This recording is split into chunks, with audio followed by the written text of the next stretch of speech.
Welcome to Spotlight. I'm Joshua Leo.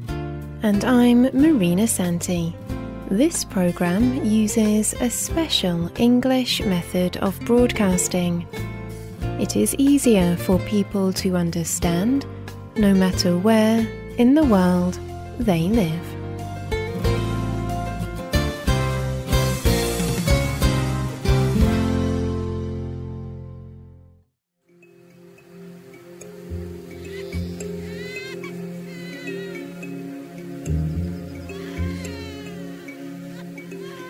The disease was killing hundreds of people.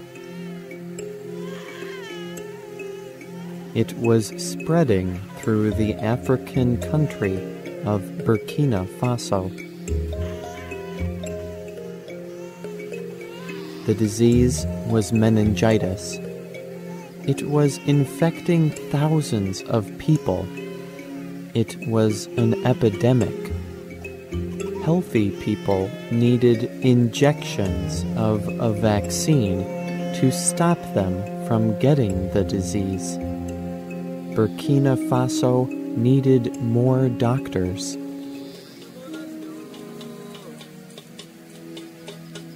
Many foreign doctors came to help save lives. They helped to inject about 1 million people with vaccines in the country's capital, Ouagadougou. They helped to stop the Burkina Faso epidemic of 2007. The doctors came from MSF. MSF is an international organization that sends doctors all over the world. MSF has two main aims. The first is to provide medical help. The second is to tell the world about the people in need. The organization was started in 1971 by a group of doctors from France. MSF is short for the group's name in the French language, Medecins Sans Frontieres. In English, this means Doctors Without Borders.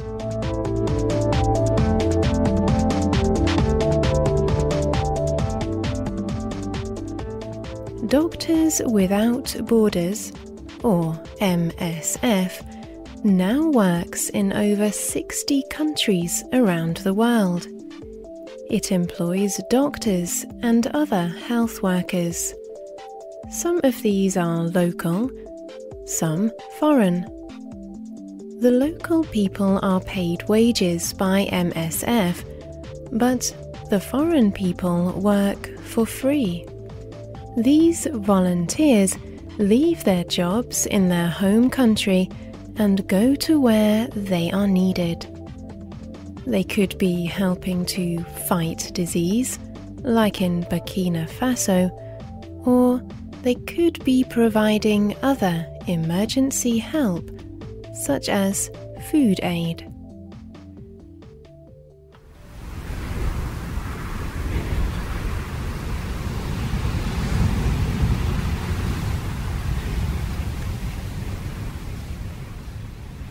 When a huge storm hit Myanmar, or Burma, in May 2008, MSF was there to help. Cyclone Nargis killed thousands of people and left many more without a home.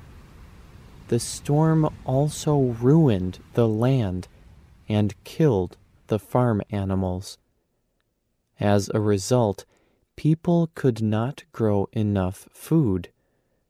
MSF is one group that gave people the food they needed.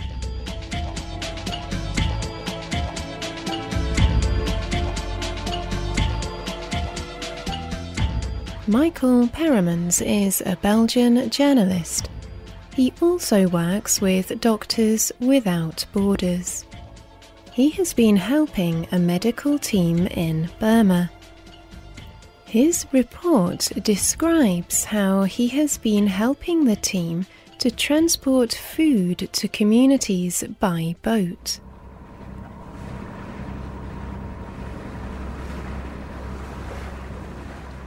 On the boat, we are carrying rice, beans, oil, and cans of fish.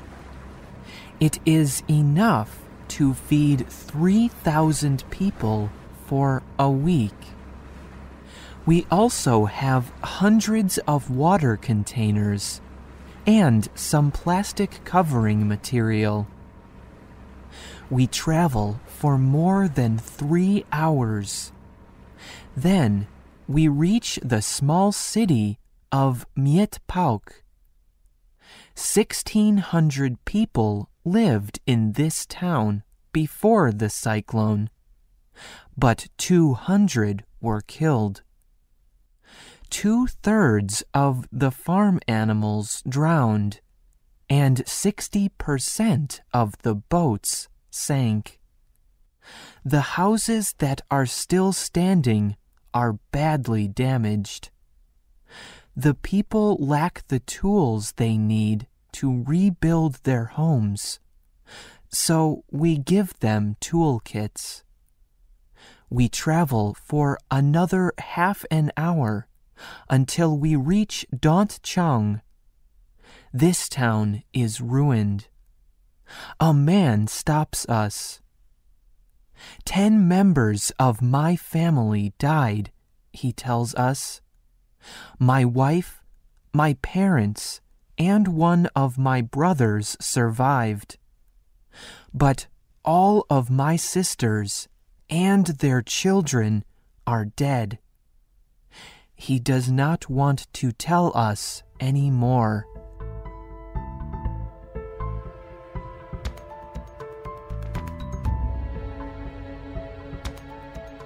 Cyclone Nargis ruined people's lives in Burma. That is why the work of Doctors Without Borders is so important. They go to the people with the greatest need and do what they can to help. They are not controlled by any government. The name Doctors Without Borders showed that they would not let any national borders stop their work. The name also showed that they would not always follow the wishes of any particular country. Since MSF began, other groups have been established with a similar idea. As well as Doctors Without Borders, people with other skills have created their own organizations. These Without Borders organizations also work around the world to help people in different ways.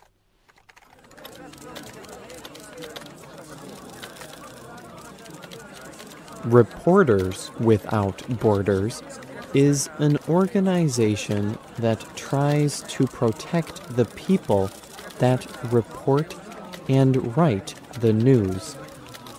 It also struggles for the freedom to report the news. This is to prevent governments from controlling what people read, see, and hear. The organization believes that people in every country should be able to know the truth of what is happening in the world. MBAs Without Borders was created in Canada in 2004.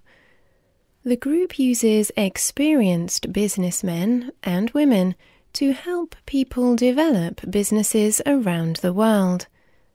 They work with local people and organizations and teach them how to manage a business.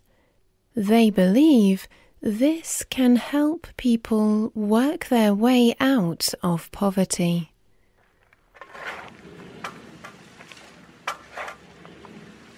There are also a number of Engineers Without Borders organizations around the world.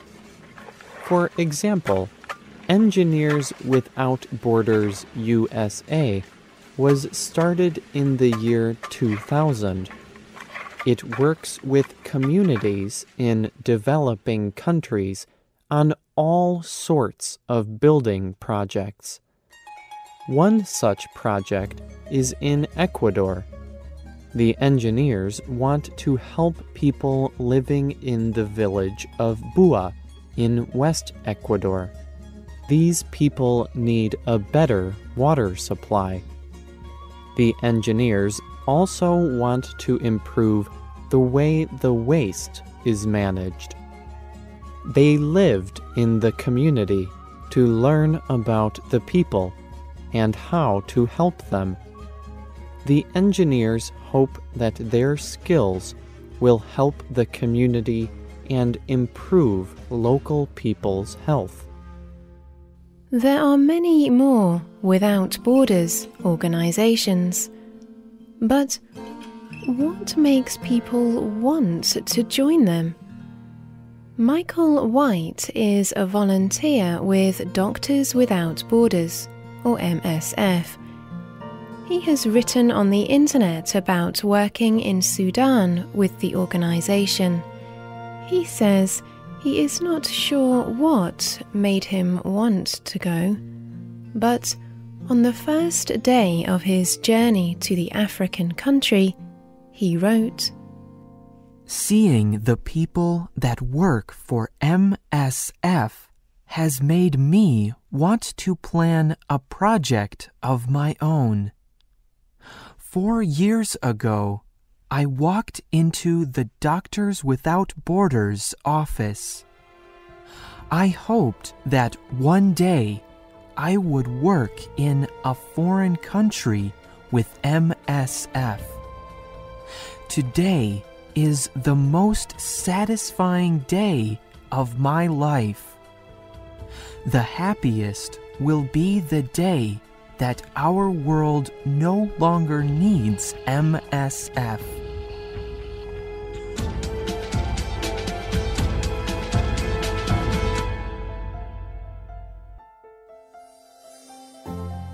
The writer and producer of today's program was Steve Myerscough. The voices you heard were from the United Kingdom and the United States. All quotations were adapted and voiced by Spotlight. Computer users can find our word list, read our scripts, and hear more Spotlight programs on our website at www.radioenglish.net. This program is called Working Without Borders. If you have a comment or question about Spotlight, you can reach us by email. Our address is radio@radioenglish.net. Thank you for listening today. We hope you can join us again soon. Goodbye.